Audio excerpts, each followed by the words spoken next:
it's time for us to flip the script and talk about the defense, because we got our own defensive coach right here on our staff. Coach Mike, talk to me about what the Lions need to do on defense to win this game. You know what? Finally in this game, I'm not too worried about the receivers.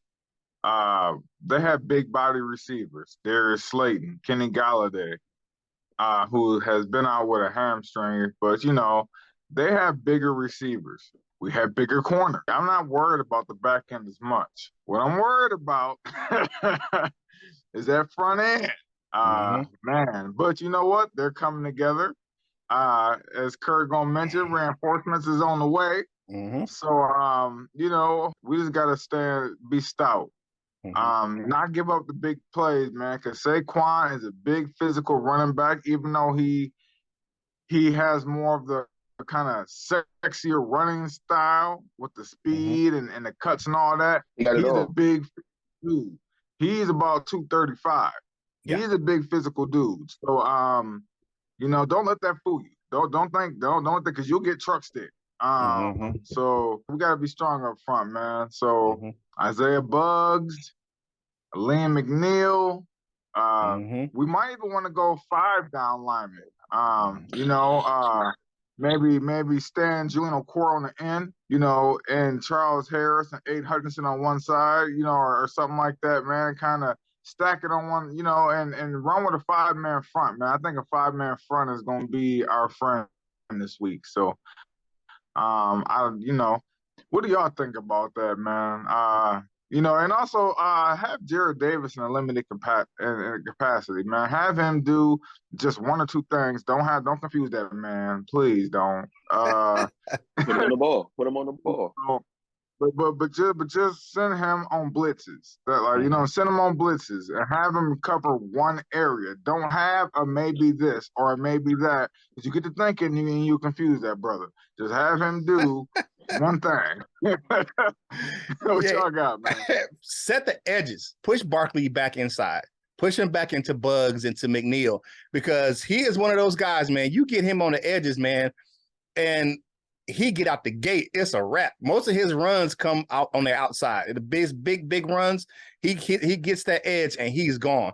He is a big physical runner, but if he gets to the edge, something about those edges and those sidelines, man, Saquon Barkley likes that. So push him back inside to our linebackers and to our big wide body defensive linemen, and I think we should be able to handle it some. So what's that?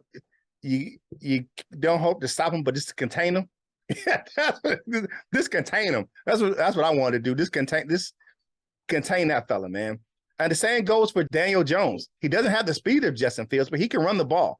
So my thing, just like we did on that second half and that fourth quarter, make Daniel Jones throw the ball, but don't let him throw it to the tight ends. They got some good tight ends over there in New York, some decent guys. They're not world beaters, but they're some decent tight ends. So make them throw the ball to the outside to those receivers, and we can cover those guys, because they don't have a bunch of speed guys. They got big body dudes, but they don't have down the field. Like you said, Coach Jones, I'm not worried about their down the field threats. Kenny Galladay, you can time his 40 with an egg timer.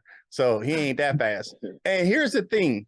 With the Giants, before I kick it on over to LL, make them throw the ball, because guess what they are? Just like they rank at the top of the league in rushing, they're at the bottom of the league in passing. So just like I said, you see the Bears, they're right above the Bears in passing and right below the Bears in rushing. So make them throw the ball. And help could be on the way. We're going to get into it when we get into this pain train next. On the edges, help could be on the way for our defensive line. Like my man Country, help is on the way. What you got, LL? That run game can be stuffed. I like Saquon, but we can stop him. If you got to feel like stopping him, though, if that make any sense to you. So, you just got to put the effort in.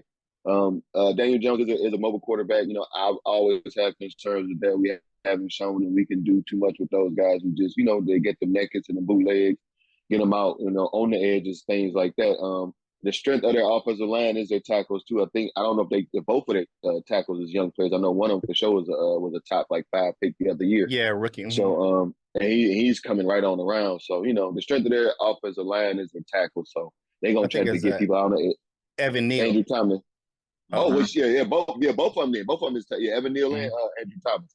So I was right, but attack them on the edges because that's where they're gonna try to get their guys to force Daniel Jones and the turnovers. It shouldn't be that hard, you know. If we can. I feel like he's a slight bit better passer right now than Justin Fields is. But you know, as far as they might run. Well, they don't run him as much, but he can be just as elusive. You know, whenever if you let him.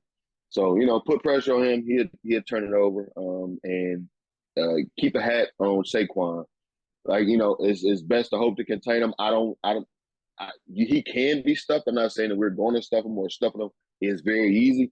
You just gotta want to do it. Put the effort into it and keep a hat on him and keep pressure on Daniel Jones. And I feel like the game will be a game of fall to it. For the rest of this conversation, go ahead and tune in to the full version of Lunchtime Detroit Lions Talk, brought to you by Detroit Lions on the Prowl. Lions Giants game preview. You see who you got, who wins on Sunday. So go ahead and check out the rest of the show right over there on our YouTube channel. You're already here to check out this video, so go check out the full video right here on our channel, Detroit Lions on the Prowl, your home for Detroit Lions news and rumors.